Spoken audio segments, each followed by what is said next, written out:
Welcome to the Fish Nerds, the show about fish, fishing, and eating fish. That's always interesting, usually funny, and mostly true. I'm Zoe Groves, this week's host, and with me is my co-host this week, Clay Groves, licensed fishing guide and chief executive fish nerd. Today on the show, Stump the Fish Nerd. Fish names are dumb. And the news.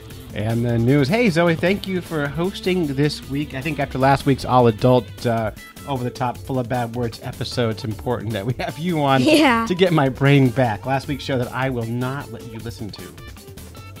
Yeah. Did you hear any of it? Yeah. Yeah, not okay. All right.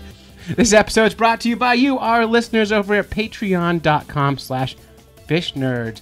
We're hoping that anyone listening to the show who likes the show is willing to pay $1 an episode. That's $1 for an hour of fishy nerdiness, which is not a big deal, and that helps support the show. Zoe, so that's $4 a month. How many teeth do you need to lose to pay for this podcast? 2. 2 teeth a month is how much Zoe's bill is. Zoe only has 26 teeth, or only had 26 teeth, and she continues to lose them, so she can no longer support this podcast. So we need listeners to pony up some dough and help us pay for the show. $1 an episode makes you our best friend. $2, I'll send you a hoorag. Rag. $5 an episode, which is a lot of money. I'll send you a Fish Nerds beanie. $25 an episode. $100 a month. That's a lot of money. That's our sponsorship level. You do that, and I will mention your business on the show. Like our friend Josh Lopes at lopestax.com. And I talked to Josh Lopes yesterday, and he told me that one of our listeners actually hired him. So, there's that. So it does work. Neat. Yeah, it is neat. So being part of the Fish Nerds is good for your business, and it's good for us. So go to patreon.com/fishnerds and help us support this show. Also, this show is brought to you by Health IQ, the life insurance company for people who live good, healthy lifestyles. So if you're a vegan, vegetarian, a runner, a cyclist, or any enthusiast who's very fit and healthy, go to healthiq/FNP, take a health quiz, and see if you qualify for reduced rates on your life insurance. Just like if you are a driver and you're good at driving your car, you pay low rate for insurance. If you live a healthy lifestyle, you also can pay low rates for insurance. Zoe, most people are worth more dead than alive. Really? Yeah, because they have insurance, like at Health IQ. What life insurance does is if like your parents die for some reason, it's hard when parents die, and so you get a whole bunch of money to help pay the bills. Yeah. So like, oh, money. Oh no, my parents aren't here anymore. So it's kind of it's not a win, but it helps you get through things. Yeah. Yeah. So you can still go to college. Anyway, that's healthiq/FNP. That's so sad. Hey, good. Now it's time for Stump the Fish Nerd. All right. Hey, if you want to be part of the Stump the Fish Nerds, we love our fans. We love when they call us into the show because it helps the show get better. Yep. And we actually got some calls this week from all over the place. All over the place. We got a phone call from Charleston, South Carolina. Before I play that, though, if you want to call the Stump the Fish Nerds, you just call the Fish Nerds hotline, 607-378-FISH. 607-378-FISH. And just call us up, leave us a voicemail. We try to use almost all of them on the show if they're any good. You also can call with show ideas, topics, suggestions, or any comment you want to make. It doesn't have to be a Fish Nerds Stump the Fish Nerds question, just has to be interesting. And we're going to play the first one right now. Hey, Fish Nerds. This is Mitch from Charleston, South Carolina. I just wanted to know maybe a little more about the Atlantic sturgeon. I know one of the only hatcheries that raises them are right here on Bear Island down here in South Carolina. Just kind of want to know a little more about the fish, its range, and if it keeps feeding as it swims up rivers to mate. I just love to know a little more. It seems like a fascinating species. All right. Well, thanks so much. Bye-bye. Okay, so that is Mitch from South Carolina. Okay. Have you been to South Carolina? Yes. Yeah, what part have you been to? I've been to Folly Beach, South Carolina, and Charleston, South Carolina. And Charleston. And he's from Charleston. And we're going to be visiting Charleston in April. I Are know. you aware of this? Yes. We're going to probably go fishing with him and with Matt Akery. Okay. And maybe go to the pier and do a little fishing. But he had a question about Atlantic sturgeon. Do you know what a sturgeon is? They're fish. They are a fish. And they're actually really cool looking, ancient, old looking fish. And they've been historically endangered. So I'm going to go we're going to do a little bit of taxonomy, a little ancient history of the sturgeon. I'm going to go with, this is from nmfs.noaa.gov. So, and it's all about the little fact sheet on the Atlantic sturgeon, which are just such a cool fish. And the funny thing about these huge fish, Zoe, is people like to fish for them and like to eat them. And I like to eat fish. Do you? Yes. I love eating fish. I do too, but I always feel a little bad when I eat a large fish. I always feel a little bit kind of like, oh, I don't feel good about that. And I don't know why. It doesn't make any sense. But let's talk about it here. So this is about he's from the Carolinas, right? So, Atlantic sturgeon, Carolina, distinct population segment. They are considered endangered in the Carolinas, so you will not eat them, right? Mm-mm. All right. So they are declining throughout their range.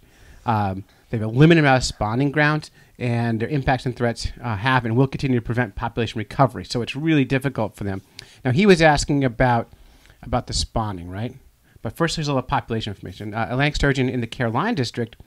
Distinct population segment are extremely low compared to historic levels, and it remains so for the past 100 years. Okay. Yeah. So before 1890, they estimated 7,000, 10,000 adult female sturgeon with there, and 8,000, that's in North Carolina, and 8,000 in South Carolina. And currently, there's only about 300. This is why they have to have hatcheries for these fish. When they spawn in the Sandpit River, which doesn't exist anymore, I guess. There's no spawning grounds there at all. So they have to spawn them in hatcheries. And it's believed that only 7 out of the 10 historic spawning populations remain in the Carolina distinct population. So there's not very many of these guys left. So they are pretty bad shape. We're not going to eat those, right?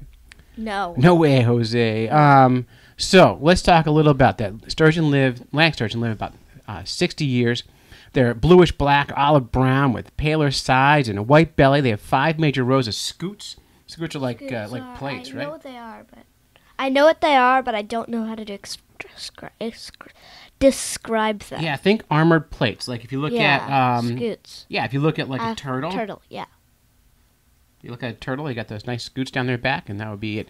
They get to about 14 feet long, 60 years, and they like to eat crustaceans, worms, and mollusks. They swim up rivers of migration to spawn, and then they live in the ocean usually. Now, do you know what kind of fish is born in fresh water, lives in the ocean, and migrates back to fresh water again? Yes. What kind of fish? Salmon. Well, salmon is an example, but what do you call that group of fish? Salmon, sturgeon, white perch, others, herring, alewives. They're called anadromous fish. Anadromous fish are born in fresh water, live in the ocean, and they come back again to fresh water to spawn. Typically, and this is the answer to the Stump the Fish Nerds question, typically, when fish are on the migration for spawn, they don't eat. Yeah. They are driven for one thing only, and what is that, Zoe? What are they doing? Getting babies. Making babies. Oh, yeah. So that's the game. Don't eat, make some babies. And we are seeing them here in New Hampshire. We are seeing a return of sturgeon. Not New Hampshire. Well, yeah, some in New Hampshire, mostly in Maine on the Saco River. Last year, I was out fishing with Captain Sean at MaineTunaFishing.com, and we could see the sturgeon jumping out of the water, splashing around as they were making their spawning runs. That's awesome. Really cool, really big fish. Just kind of give you some information here. Right now, it's estimated in the Hudson River, there are about 4,600 wild fish left. In the Atlamahama River, there's about 2,000, which is not very many because these mamas have millions of eggs. They lay millions and millions of eggs. So there should be more, but we have problems. Their threats, Zoe, what do you think their threats are? Their threats are overharvest. Doesn't sound like you're reading at all. Overharvest led to widespread declines in the Atlantic sturgeon abundance. commercial fishing from the 1950s to the 1990s. Right, so they were harvesting sturgeon for not just their meat, but also for their roe, for the eggs. And it's been really hard on the population. Currently, their threats include bycatch. They catch them on accident while they fish for other things. Habitat degradation. Impediments. You know what an impediment is? What's the worst thing for a migrating fish on a river that stops them from getting to their spawning grounds? A dam. A dam, right. And which is the biggest threat to most anadromous fish are dams. We need to start thinking about taking more dams out. And in lakes where they have taken these dams out, fish have come back. So, lots to talk about here. We're only going to go that deep into it. That's our first Stump the Fish Nerds question. Thank you, Mitch from Charleston. I hope to see you in April when we get down there. And we appreciate you. Whew. Man, we got another call, Zoe. Great. Ready for another Stump the Fish Nerds? Again, you can be part of this by calling 607-378-FISH. All right, here's our next call. Hey, Fish Nerds. This is Mark hailing from north of Detroit. I'm a huge fan of your show. I listen to every episode, enjoy it. I'd love to hear something on spring fishing. You know, obviously the spawn kicks off, pandemonium starts for the fish. They got love on the mind, and for the fisher people too, because everybody's running around Michigan with the worst case of spring fever you ever have in your life. I'd love to hear you guys tackle the spring open water season and the spawns for panfish, bass, pike, and all of God's creatures. Thanks, guys. Thanks for the awesome free content. I sincerely enjoy your show, and keep up the good work. All right, so we love phone calls like that. And here's the cool thing. He posted that on our Facebook page, and Rich Collins commented. Do you know Rich Collins? Yes. He's our fly fishing correspondent, also one of our friends. Mm-hmm. Is he a good fisher? In the winter, he catches tiny, tiny perch. Yeah, but he's a great fly fisher. Yeah. He's our fly fishing correspondent. Heck of a nice guy, and a big supporter of our show. We like him. He's sometimes. funny. He is funny. We sometimes like him. Here's what Rich said. He said, I find this topic interesting because many people I know target fish when they are spawning. I am one of those people, by the way. Intentionally or not intentionally, even targeting the fish feeding on the eggs of another species. I never understood why we did not better build our fishing seasons around the spawn. A very interesting topic. So our friend, anyway, so that's what Rich said. How do you feel about catching fish when they're spawning? I think, nah. So it's an interesting topic. I'm going to dive into that in a minute, but actually what I want to do is we got another phone call on the same topic. I'm going to play that first, and then we're going to talk about catching fish on the spawn. Hello, Fish Nerd Nation. This is Crappie Hippie, your tree-hugging redneck from eastern Kansas. Hey, I was on the Fish Nerd Facebook page the other day, and a gentleman named Mark Shelter put up a post about tracking the panfish spawn from south to north. And being a crappie enthusiast, I decided to chime in on that. Well, let's go. Way down south, southern Texas, Louisiana, the spawn is past peak on crappie, but it's still going on pretty strong. Now, I look at some posts on Instagram from my friend D. Crappie. He is in east central Texas, and right now the crappie spawn is on and approaching peak fast. My friend Jerry at Jerry's Jigs, he's in central Texas. A lot of his clients buying his jigs are out there right now. Crappie are moving to the bank. They're already building beds and spawning, and it's a real good time down in Texas for those spawning crappie. Now, my buddy guy John Oates, northern Texas, he's out fishing sand bass, which is what we call white bass in Kansas. And that means the water in North Texas is still a little cold for the crappie to start spawning.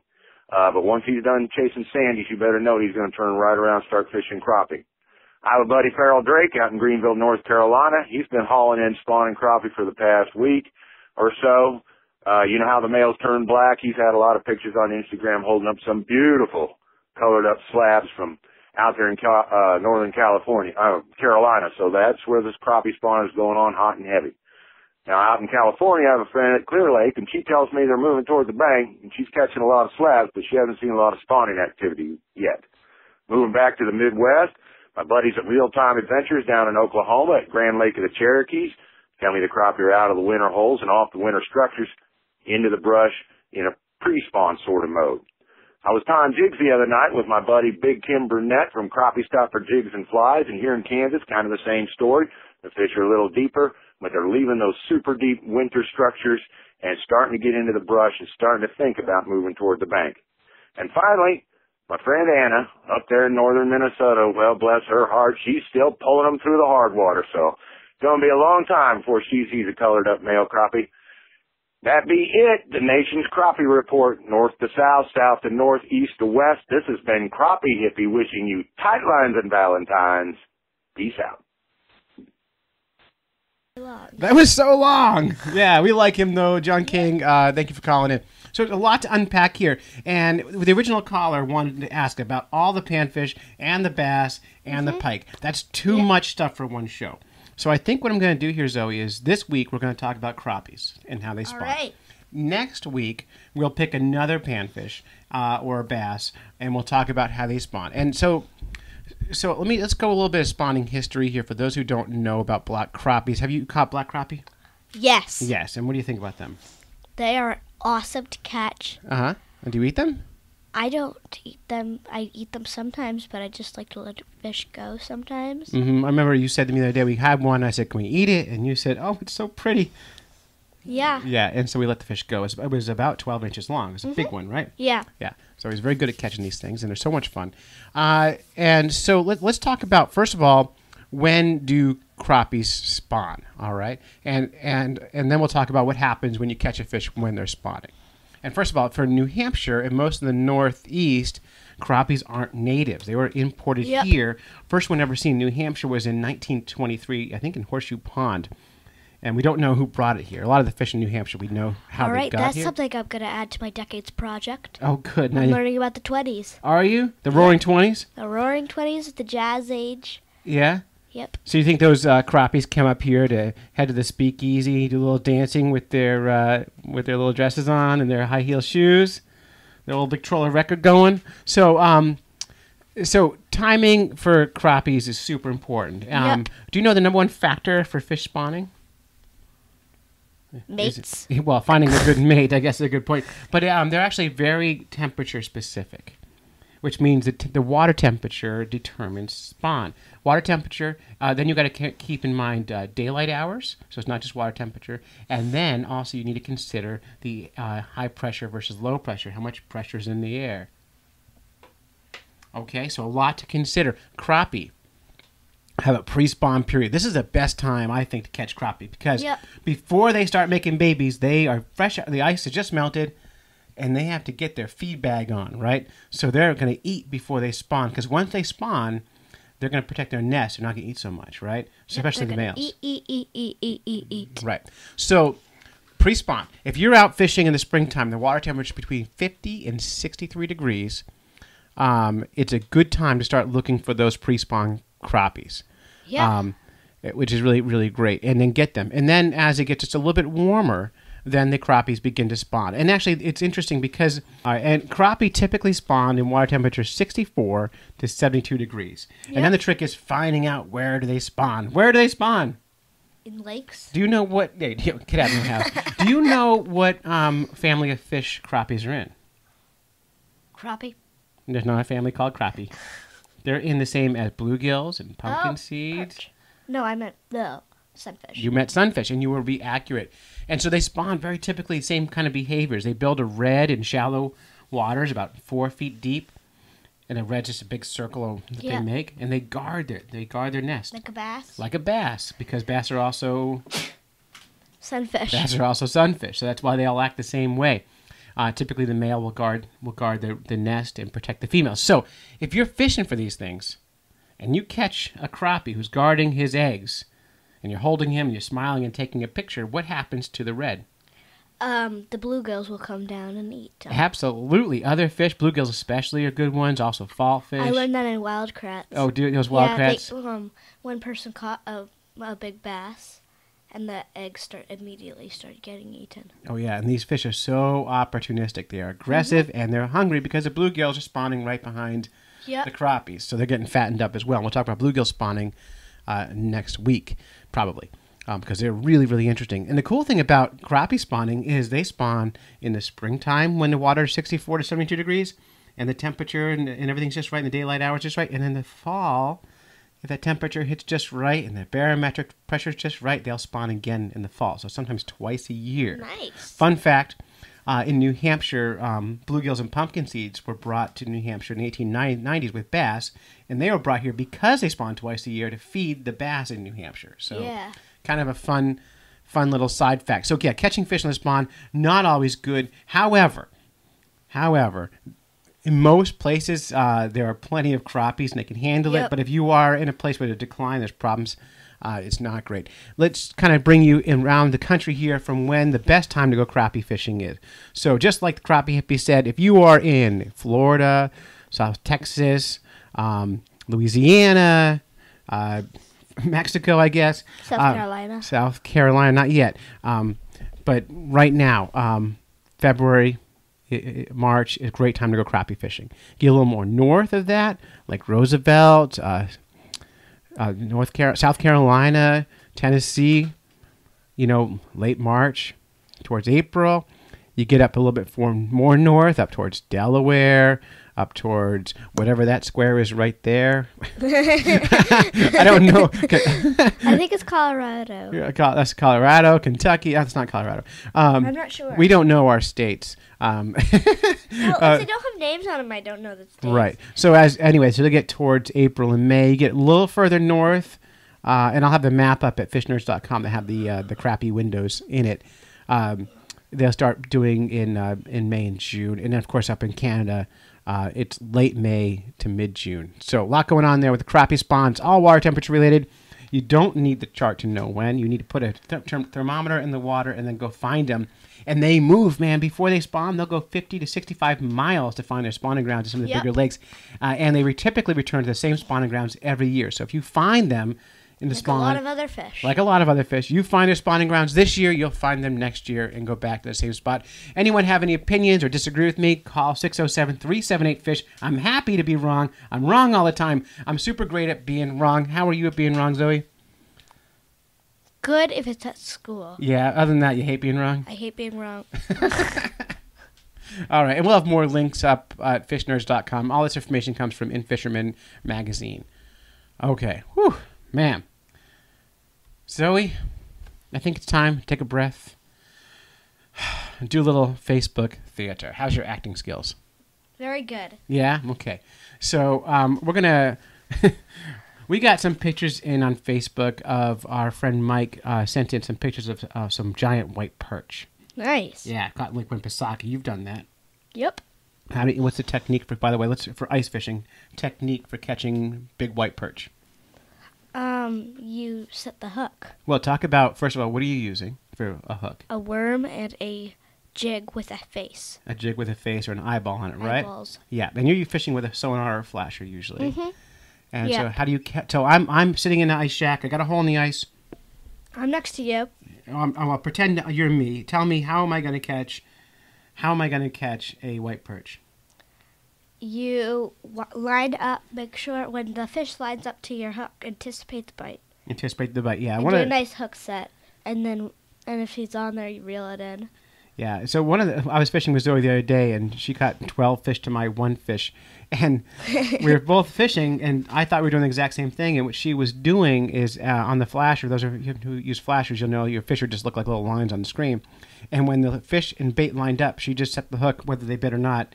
And she was catching way more fish because these fish typically bite very lightly. And she just killed me. And so I've learned a little bit. I got better fishing because of Zoe. Thanks for nothing. Still don't catch as many fish as me. Well, no, but I'm mostly teaching people how to fish. True. Yeah, true. But if you were just you and me, who would catch more fish? Oh, you would be so sad, crying all day about how many fish I catch. No, You'd be the saddest kid I'm ever. a better fisher than him. All right, bring it. All right, so how about some Facebook theater? I'm going to start off. Zoe, actually, you're going to start off. I'm going to be me, and I'm going to be Mike Steffen. So those are our lines on the screen here. You're going to be this person called Doug True, okay? Do you see? Truex is his name. And you have to do his voice. All right, so does it sound like Perhaps a stupid question from Midwest. All right, that's exactly how he sounds. So yes, you be Doug Truth. Go. 3, 2, action. Perhaps a stupid question from Midwester, but what kind of fish are these? I'm going to be Mike Steffen, who's a total nerd. Well, actually, they're a white perch. I didn't know about them till I moved out of the Midwest either. Ah, do they have perch? They do have a perch to them. And then Fish Nerds admin, which is me, says, strange that you would say they have a perch to look because they're not in the perch family. They are a temperate bass, a true bass, and a close relative to the striped bass. I thought the piggy belly made them look perchy, but that doesn't seem bassy at all. Well, if you're thinking it doesn't seem largemouth bassy, that's true, because largemouth bass and smallmouth bass are not bass. They are sunfish. Now you're just... That is the F word with me. F word with me. All right. Nope, I'm not. Fish names are stupid. Sounds like the title of a ponytail. Ponytail? That word is potential. Sound it out. So read it again. Sounds like the title of a potential episode. I've been toying with that for a while. Here we are, right? I guess I may have sponsored that one. I guess so he said, I guess I may have to sponsor that one. And I killed that conversation by sending him a link to Patreon saying, hey, if you like this, why don't you give me a freaking $1? And guess what? He did not give us $1. I know, which is sad because later on this week on Facebook, I'm going to go live and I'm going to give away a prize package to people who donate on Patreon. So I'm going to put all the names in the hat and I'm going to draw it out. They're going to get a Fish Nerds beanie, some fishing lures, and some other surprises in the mail just for being part of the Fish Nerd Nation. I'll draw a picture of a fish and do that too. All right, sounds good. Hey, so fish names are dumb. Yep. And we were just talking about bass being in the sunfish family and white perch being in the bass family. And so I thought, Zoe, it might be, and I'm going to do an entire episode later on fish names, but I'm going to get a scientist on to help with this. But I thought it'd be fun to give you a little fish quiz to see what you know about fish names. You ready for a quiz? Yeah. Yeah, and I should preface this. We started, I wrote this episode at 3 in the morning. I woke up at 6 to record it, so we are in our morning brain space right now. Well, I drank some hot cocoa, so I'm good. And I have not had a single beer today. I've not had any beers. Oh my gosh. I am beer-free right now. I've had a lot of coffee. Coffee is good enough. Mm-hmm. Beer is not. Yeah, okay. So, fish quiz, and feel free to play along at home and submit your own questions. We could do a 500-question test like this one. Yeah. So I'm going to read you a local common name for a fish. You're going to tell me what kind of fish it is. And if we have to, we'll do multiple choice, but I'm going to see if you know it. So the first one, and I'll tell you if it's from the ocean or from freshwater. Okay. All right. The first one's called a doormat. Is it a freshwater or Oh, it's a saltwater fish. That's what I thought. Yeah. I'm guessing it's flounder. It is a Because he's flounder. flat. It is, except for, yeah, and that's how you know the earth is flat, because there's no curve on a flounder. Throw it back to last week's episode. All right, how about Calico bass? calico bass? I'm doing the quiz, you're doing the answering. Okay. How about a calico bass? They're obviously a freshwater fish. All right. Black crappie. They are black crappie, yeah. So I had multiple choice, but how about a kiver? And actually, some people call them kivers, and some call them kibbies. All right. So what are the choices? Choices would be a bluegill, a pumpkin seed, or a red breast sunfish. Bluegill, pumpkin seed, or red breast sunfish. This is actually in between a bluegill and pumpkin seed. It's one of those two. It is one of those two. Actually, it's both of those two and red breast sunfish and any other sunfish you catch. People who use the word kibby or kiver in place of sunfish have no idea the species of sunfish, so they have that common local name. Yep. And they call them kibbies or kivers, and they don't care which is which. I care. You care. Yeah, I like to know who's who, but they do not, and that's okay because they're still fun to catch. How about a freshwater eel? Freshwater eel. I'll give you some choices. Conger eel, American eel, or sand I'm lance. gonna go with American eel. American eel, stay away from me. Yes, you got it right. Fun fact, Zoe. Is there a such thing as freshwater eels in North America? No. No. Are there eels living in freshwater in North America? Yes, they've Yes. been landlocked. Or they're not landlocked. Some of them are. No. Eels? Really? No. Eels, here's the cool thing. Eels are what's called catadromous. Remember earlier we learned about anadromous fish? Uh-huh. Catadromous is the opposite, which means they're born in the ocean. Oh. Right? Live in freshwater and migrate back. So any eel you find in North America was born out in the Sargasso Sea. I don't care if you're in Minnesota or if you're in New Jersey. If you're in freshwater, you find Yep. eel. That's where it's from. No such thing as a freshwater eel in North America. Really cool fish. One of my favorites, and we'll probably get into that later this season.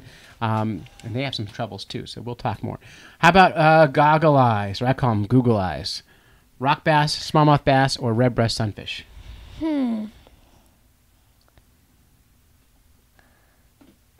Is it freshwater or sea? It is freshwater, and I gave you the choices. So rock Alright. bass, So smallmouth rock bass. bass is definitely eliminated then, Why is that? because they live in the ocean. Do you think so? Unless they are on white perch. No? I'm gonna go with smallmouth bass. I'm not No, sure no. about that. Smallmouth bass is a fun name for smallmouth bass. People call them red eyes sometimes because their eyes are bright red. Goggle eyes, I call them Google eyes, are rock bass, and they are in the sunfish family. And we catch them in Lake Winnipesaukee. They're invasive. Remember we fish in the docks at Lake Winnipesaukee with the cane poles, and there were just tons of those fish living in the rocks? Yep. Those are rock bass.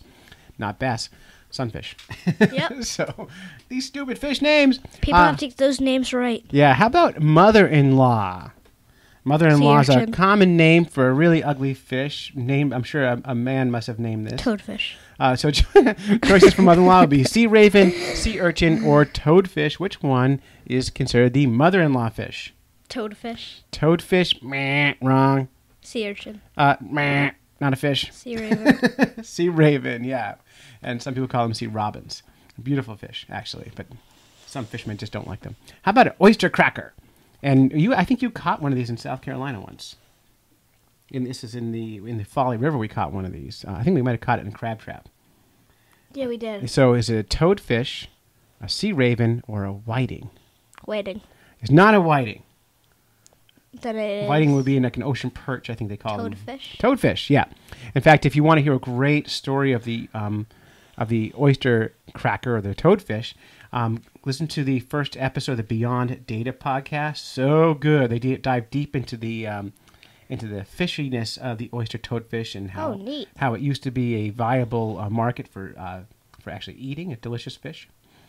Because anything that eats oysters is going to be yummy. It's going to be tasting like oyster. Yeah, so really good. So check out the Beyond Data podcast. My friend Rhett Talbot from Maine makes that. It's awesome. All right, how about rockfish? Rockfish, bluefish, striped bass, or rock bass? Freshwater or... Ocean fish. All right, so... Striped bass. Striped bass is correct. And they call... So when you see rockfish in the supermarket for sale, it's always striped bass. And they call it rockfish because people don't want to eat striped bass. In some supermarkets, that's a market as well. So they changed the name to sell more of them.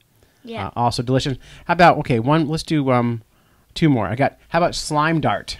All right. American eel, pike, or pickerel? I'm going to go with American eel because they're slime. Yeah, they are super slimy, but pickerel in New Hampshire are called the slime darts, and they're native to New Hampshire, native to most North America. Super fun to catch, aren't they? Yes. Teethy, slimy, gross, I don't awesome. think they're very slimy, though. Well, next time you catch one, we'll take a look, okay? Okay. Because they are super slimy. Last one. How about a Sally? A Sally. Mm-hmm. I feel like I should know this. Largemouth bass, smallmouth bass, or a calico bass? I feel like it's either a largemouth or smallmouth. Mm-hmm. And we'll give you a hint. Largemouth is called a Larry. Oh. Smallmouth is a Sally. That's your giveaway. Thanks for playing the quiz. Oh, that was easy because a largemouth and small. Sally Small. Sally Small, that's right. You win. In fact, you win so much that we now have a sponsor for this show. This show is brought to you by Health IQ. Health IQ You already uses... said that. I know, but they pay me to say it twice. Health IQ uses science and data to secure and lower rates on life insurance for health-conscious people like runners, cyclists, strength trainers, vegans, and more. 56% of Health IQ customers save up to 1/3 on their life insurance. Like saving money on car insurance for being a good driver, Health IQ will save you money on your life insurance for being a health-conscious lifestyle person. If you run a marathon, you qualify, probably. If you completed a triathlon. Not if you walked a marathon. Right, you better run it. You complete a triathlon, you probably qualify. If you sit around eating cheeseburgers and watching TV, you do qualify. You'll be my friend, but you do not qualify. Qualifying is simple. Head to healthiq.com/FNP, take the quiz, and you are in the game. Trustpilot.com rated Health IQ 9.6 out of possible 10 points. So go to healthiq.com/FNP. That helps support the podcast. That puts money in our bank account, which helps us pay for computers and microphones. And I have to feed my kids. And just once, I want to earn enough money on this show to take my wife out for dinner. You take us out to dinner, but not Mom. No, but I make Mom pay. So, healthiq.com/FNP. All right, boy, we have a lot going on here. Yep. News, fish in the news. Everybody loves their fish in the news. How about some fish in the news? All right. Okay. We got 3 stories today. Nice. This is from Axios.com. And the headline, lake trout are making a comeback and no one knows why. Are those lake trout? In that photograph, those are, They some of don't them look are, like there's it. a lake trout, in the photo there. Not all of them. I know, but they look different than our lake trout. Scientists have spent the entire careers trying to understand why some trout no longer survive in Lake Champlain and the Great Lakes, and now they've returned, and researchers don't know why. Here's why it matters. Around the world, large lake ecosystems, which drive the economies of cities that border them, are being threatened. One thing this return demonstrates that these lakes have enormous recuperation powers, says Dave Fielder, fisheries research biologist in the Michigan Department of Natural Resources. If we can provide relief from some of the stressors, the lake will respond. So what that says is, if you just stop wrecking the fish's habitat and stop catching them for a while, the fish come back. That's definite. Yeah. So they're studying Lake Champlain, and it's a good starter point because they're looking at the bigger lakes like Lake Michigan, Lake Huron, all the big Great Lakes, and they're using that as like a test lake to find out how those bigger lakes are going to respond, and so they can do that, and it's really great. And they're finding out that the fish are coming back. Here's a little history of the lake trout in that lake. In 1800 to 1900s, sea lampreys entered the lake and they hurt the trout. And we, by the way, in New Hampshire, we like lampreys. They don't hurt our fishes, but in places where they're invasive, they can do some damage. In 1993, zebra mussels invaded. Yeah, and they eat the nutrients and the shrimp, which is what the young trout eat. And then in 2003, invasive alewife, which are herring, were brought into the Great Lakes, introduced into Champlain, and all these things are competing with these fishes. So a lot going on there. They don't know why they're coming back, but it does say, I mean, I'm not going to read the whole article because you can go to fishnerds.com and click the link, but it does say if you just leave the animals alone, they figure it out. They do, yeah, which is pretty amazing. And lake trout have been in these lakes for eons, and they know how to survive. So just leave them alone. If they're endangered, and they'll come right on back, according to this. But they don't know why. So I can't say this is why it's happening. Okay. But really interesting. Let's go to the next story. Next story. Uh-oh. This is from the conservation.com. And this is from, this is a fact file. The facts on shark bites and shark numbers. Are you afraid of sharks? No. If you were in the ocean and a big mako shark swam past you, would you be afraid? No. I would. Well, if it's not going to bite me, I wouldn't. Well, they probably won't bite you. Exactly. But it would scare you because they're big giant sharks. They're neat. They are super neat. We caught that mako shark a few years ago. It was delicious. It was delicious. Tastes like fish sticks. Yeah, I'm not gonna do it again. I know. But when we caught one a few years ago and it jumped out of the water, I was so scared I almost jumped into the water. I wanted to be on the opposite side of the water as that shark. And I'm not afraid of things like that usually. So it was really... All right. Are there more sharks in Australia? In Australia waters than there used to be? And are the interactions between humans and sharks increasing? Some Australian politicians have claimed that is the case. So that's interesting. So Claimed? Claimed. They're saying we have too many sharks and people are going to get eaten by these sharks. Therefore, we need to allow hunting of these sharks, right? No. So the most reputable source for shark incident data in Australia is the Australian Shark Attack File. They have a shark attack file. The map below, created by the conservation, uses data from the Australian shark attack file, shows incidents between sharks and humans between 1997 and 2017. So about 20 years of data. Yep. You can use the filter button. So we're going to take a look at these shark incidents in Australia from the last 20 years. There's been 355 incidents. By the way, looking at this map here, Zoe, there's been no shark attacks in the middle of the country. Obvious. But the really cool thing is you can click on these. And so if you're going to go to the beach in Australia, you can go to this website, and you can click on these little dots here, and it tells you how they are. So right now we're looking at one at Burleigh Lake, Gold Coast Canal, 8th of February 2003, and it was a fatal, unprovoked bull shark attack. So someone got eaten by a shark, unprovoked. Gosh. Unprovoked means a shark in its natural habitat attempts to bite a human without the human provocation. Now the other kind of attack is called provoked. So if we go to the Foster Barge wreck from May 17, 2012, we have a injured person provoked the shark attack by a wobbegong shark in the fall. And provoked means the person attracts or initiates physical contact with the shark accidentally or on purpose. And this can include fishing for sharks and commercial diving activities. So if you're in a shark cage or you're swimming with the sharks, all these things can impact the sharks. So, Can you press the one way out, way out here? Yeah. Sure. Well, let's see. Whoops. Daddy? Yeah, there it is. That was injured, provoked Galapagos shark in the fall. Lord Howe Island, Ned's Beach, April 9th, 2015. So it's a really kind of fun map to see what's been going on. I think the black ones are deaths. Yep. Yeah.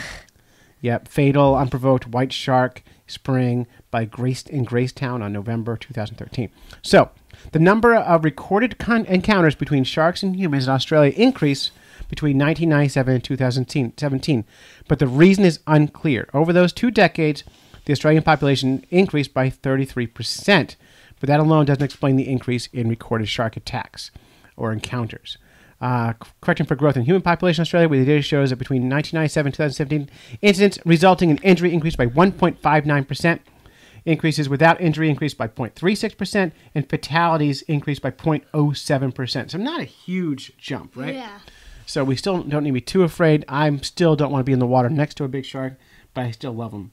Yeah, me too. Yeah, unless I'm wearing like in a shark cage or something like that. All right, we have one more. One more from Slate.com.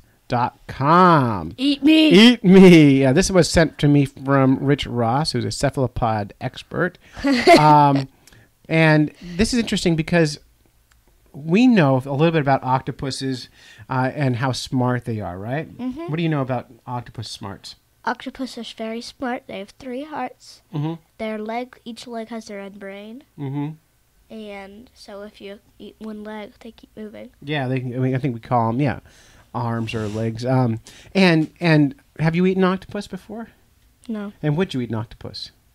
maybe. Maybe. Now, I've been back and forth. First of all, I've eaten octopus and I've never liked it, so that's my big reason. But I've also, in the past, I've said things like, boy, they're super smart. I'm not going to eat them if they're that smart. Yeah. And do you eat smart animals? Yeah. Yeah, we do. We do. eat smart animals. I think smart things are better tasting. I feel like we had a conversation like this on another podcast. I think we're repeating stuff. All right, so against the octopus, it's not crafty. Yeah. So anyway, against the octopus, it's not crafty, soulful genius. It's dinner. This is from Daniel Engerberg. And why can't people have normal names? Yep. It's from Danny at Slate.com. In mid-February, the BBC America aired an episode of Blue Plant 2 that British audiences have been raving about since November. The star of the show, a wily octopus that twice avoids predation by a piranha attack. First, the octopus somehow weaves an arm into the shark's gills and stops its breathing long enough to get away. Later, when the octopus is caught outside its den, it suckers up a mess of shells and rolls itself inside them like a seafloor party cheese ball. Bewildered, the shark pokes at it and assembles this assembly, and the octopus jets off once again. In a forest full of hungry mouths, superior wits allow this octopus to stay alive, is what the narrator said. Now, this has led to people, I'm not reading now, this has led to people saying, I'm not going to eat it because that animal is smart. And what this article is kind of saying is Anyway, this article goes on and on about a ton of like stories about other really smart octopuses doing things. And the endless spew of anecdotes and factoids has made the octopus the perfect object of our drive-by sense of wonder. The spirit animal for the age of IFL science. This fascination isn't just an online thing. The octopus' quirky, elusive mind is so different from our own. He also spawned lots and lots of books. The ocean's intelligent vertebrate, the kraken, octopus, and movies, all kinds of fun things. I don't think the kraken was really. You don't think inspired by so? an octopus, no. No? Well. No, it was a giant squid. Resemblance. I listened to the Varmints podcast. Oh, I love the Varmints podcast. They were doing a what are they? The big whale called? Sperm whale. Sperm whale and giant sperm whale and giant squid episode. Yeah. And they think they did for pop culture the kraken. Mm-hmm. They're not thing. It's just pop culture, huh? Yep, it is. All right. So the author here says for 10 years he subscribed to every point of view, foregoing any dish with octopus, saying that I can't eat octopus because they're too smart and clever. But he no longer feels that way. This is a quote. I should say that the past few years I've been having it every way I can. Raw, on sushi rice, braised with black olives, grilled with garlic, and pinch of Spanish paprika. You see, as the cult of the octopus intelligence has taken on adherents, I've begun to have my doubts. A slimy, brainy, 8-armed sea snail has been rebranded uncritically and all at once as the soulful genius of the ocean. But are Inky, Otto, and their ilk really what they seem, or could it be that we're suckers for a good story? So this article goes on for a long time, very, very wordy, but essentially he points out it's just food. Yep. And it's okay to eat food as long as they're not endangered, and we give a little bit too much credit because pigs, super smart, right? Yep. Also super delicious. Yes. Right, babies? Delicious? No. No. Okay. Just want to get in my belly. Dumb. They're dumb. That's They're right. dumb. They're idiots. Oh, I wouldn't say idiots. When they are born, they are idiots. Yeah, they're born. All humans are born stupid. I don't think that's true. I think they're born gross. They're born stupid, and then they learn a few things after. You're very a couple edgy days. this morning. Me? Yeah, mornings are funny for you. Really? Yeah. All right. So. Maybe. Well, we got one more interaction. We got our friend Olaf Nelson, I think he's on the board for the North American Native Fish Association. He says, you interviewed someone about spearfishing for lake sturgeon in Wisconsin. Though it might rub some the wrong way, it's amazing the population has gone from completely extirpated to healthy enough to allow for harvest. It's pretty tightly regulated, warning the squeamish.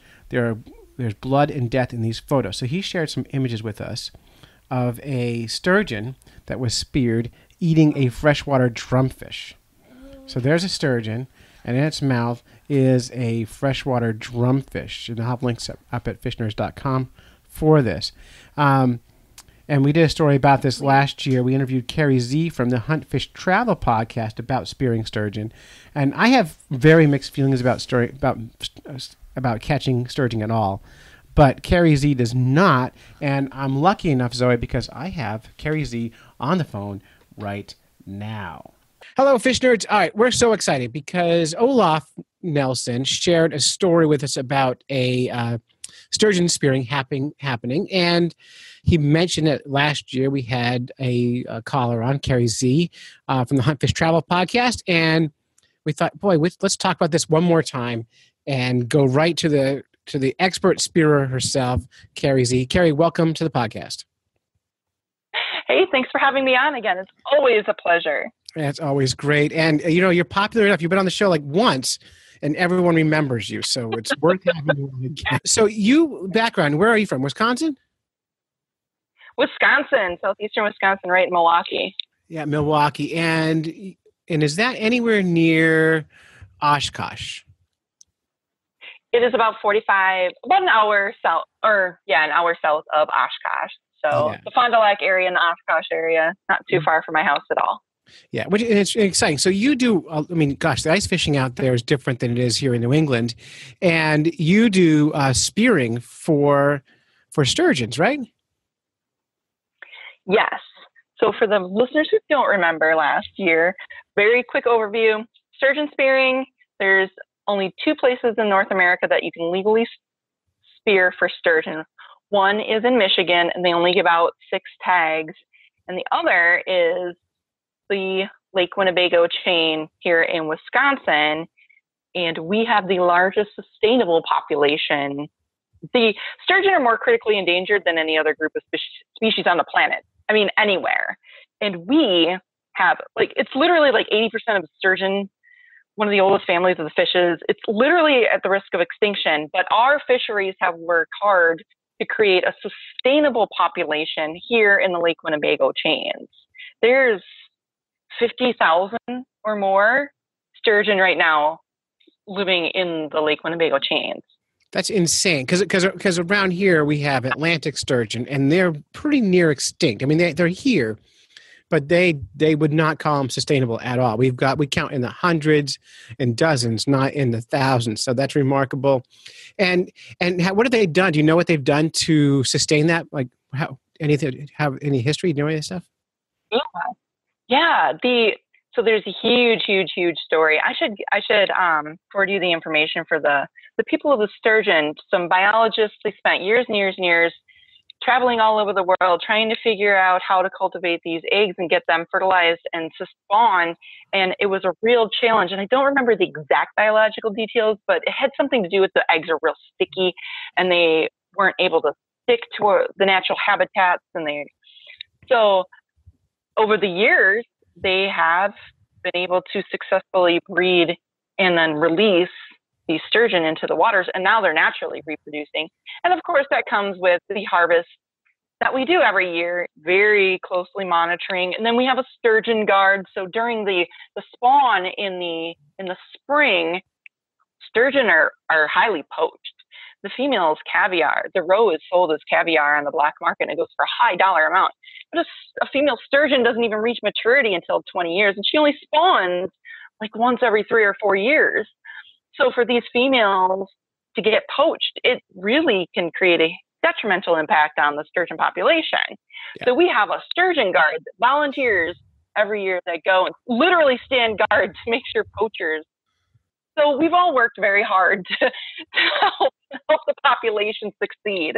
And you're proud of your sturgeon fishery. I mean, it's remarkable, and hopefully the rest of the country can find a model that works as well, because it's neat.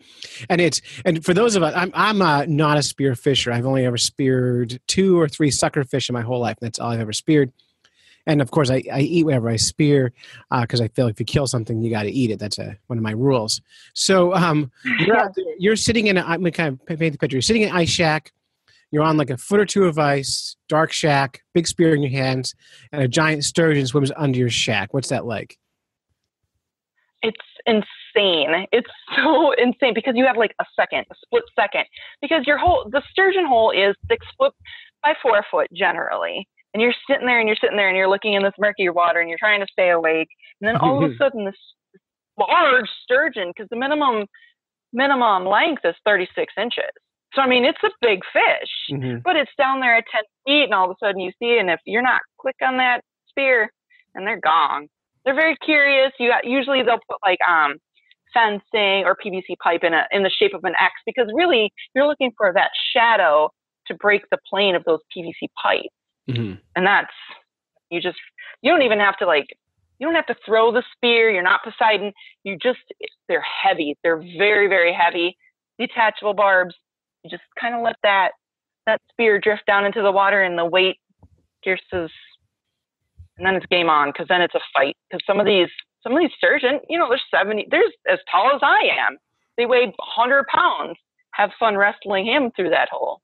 Yeah, and that's just a big bloody mess after that. And do you eat the sturgeon? Absolutely. Sturgeon is delicious. Most people smoke them, and smoked sturgeon it's fantastic. It's beautiful. And if you've ever had like shark fillets, grilled shark, it's very similar to that in consistency and taste. Well, that makes sense given the how old the fish is biologically, and sharks being so old as well. So that makes some good sense. And now, do you ever get any blowback for spearing these things? Anyone ever come after you or email you or call you and say, "Hey, that's not cool. That's horrible"? Every once in a blue moon. It flies under the radar so well. Like, so many people don't even know about it in the world unless you live in the Wisconsin area. But I think Wisconsinites, especially, or Midwesterners, they're just more impressed with the amount of work and the conservation efforts that have gone into it. And they understand that if we don't harvest some of them, it's just like an aquarium. Fish will only get as big as the aquarium are. Well, Lake Winnebago is really big, but it's not the ocean. So you literally do have to help harvest them so that they will keep reproducing and they will keep that sustainability. And most people understand that. Every once in a blue moon, people are like, oh, that's barbaric because you're stabbing them. But honest to goodness, of all the hate mail that I get, that's pretty rare. And that's one of the things that I talk about the most. Oh, good. Maybe because they're ugly fish. Yeah, I was going to say they're not cute, and yeah, conservation really, it's really biased towards cute animals. So I think they're, yeah, they got little beards and they're cute. I like them. Hey, that's really cool. And tell me a little bit about your podcast and where people can find it. Sure, Hunt Fish Travel podcast. You can go to huntfishtravel.net. You can search Carrie Zylka, CarrieZylka anywhere, and you'll find my podcast. It's basically where to go, where to stay.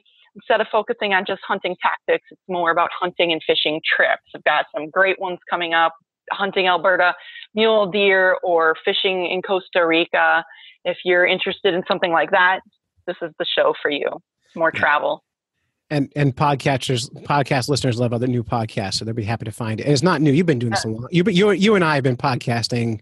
I think we started close to the same time, and just endless journey of podcasting. So it's fun to have a little bit of a connection. All right, hey, hey, thank you so much for coming on the show, and we'll put links up at fishnerds.com. Anyone has any questions about spearing, connect them with you, and we can talk later. If anyone's interested in giving it a shot, this year we had people from, I believe, 4 other states other than Wisconsin come up and try it out, and they're coming next year. Every year I put out an invitation. It's open to the public. I'll get you the information for renting the sturgeon shanties and lodging information. We spend the weekend, opening weekend, partying and bonfires on the ice and grilling brats on the ice and hoping for a big sturgeon. Oh, it sounds great. All are welcome. If I get money, I'm going to come next year. If I ever make my big podcast paychecks. Okay, thank you, Carrie. We always love your input, and she makes a ton of podcasts and is a great person, and we're super happy to have her on here. You can find her website at wwocz.net, wwocz, Wild World of CarrieZ.net. All right. All right, one more thing, Zoe, we have to do.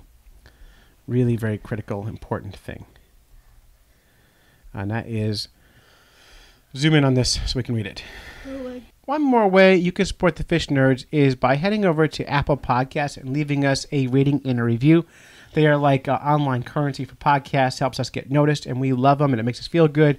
And because we don't make a lot of money, this saying nice things to us is like paying us. If you can't afford the dollar for Patreon, minimum, go to Apple Podcasts and leave us a review.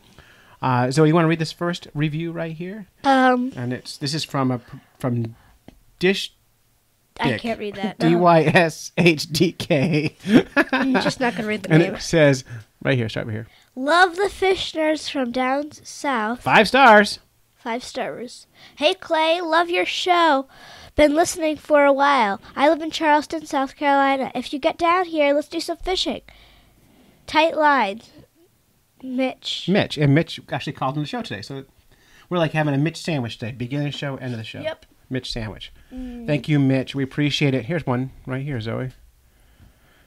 True to its name, 5 stars, a Fish Geek's Paradise. The Fish Nerds podcast is more than a review of techniques, cooking tips, or environmental information. It's all the above and more, but mostly it's a whole lot of fun with humor, fellowship, and tying it all together. Clay Groves, that's me, broaches very serious topics like endangered fisheries, and then we'll turn around with some weird fish news, humorous story about an exploit of his own or a friend's, and a side about beer, and cement the whole product together with a story about educating kids to fish and respect their natural world. One never knows what for sure, but one does know each podcast will be about fish, fishing, and eating fish. And that was from Crappie Hippie. Except last week it was not. And then we got one more from the Beyond Data podcast. Nerdy is the new I Need It, 5 stars. I've been listening to the Fish Nerds for a while now. I'm always impressed by the podcast. It makes me laugh and also always teaches me something new. Fish Nerds delivers every episode edutainment, entercation, You get the point. Just listen, and that's from our friend Rhett Talbot from the Beyond Data podcast, one of my very, very favorite new podcasts. I love that show. What's your very favorite podcast, Zoe? Varmints. The Varmints is your very favorite? Yeah. Who's better on the Varmints podcast, Paul or Donna? I don't know. Yeah? If you had to pick one, like if that show lost all their funding for their budget, they have like a $2 million budget. I don't know, Dad. Which one? If they had, like, we can only hire one, Paul or Donna. I don't know. Who would you fire? I don't know. I don't know what I couldn't. I don't think I could listen to that show if either wasn't on it. Yep. I think they're both excellent. I like Donna's laugh. I like how Paul reacts to her. I think they got good chemistry. It's a great show. If you're not listening to the Varmints podcast, do it. It's awesome. Free plug. You're welcome, Paul and Donna. All right, Zoe. Whew. We made a podcast. All right. Time to wrap it up. There's right in front of you is a So that's it. You've listened to a bunch of fish nerds while you should have been fishing. We'd like to thank our families for supporting us while we podcast, go on fishing quests, and doing all the silly things that nerds do. Special thanks to everyone who called the Fish Nerds hotline, 607-378-FISH. Carrie Z from the Hunt Fish Travel Podcast, and of course our Patreon subscribers. We could not make the show without you. So until next time, follow the code of the Fish Nerds. Spawn early and often. Never trust a free lunch with strings attached. Swim against the current every chance you get. And time to go to school. Yep.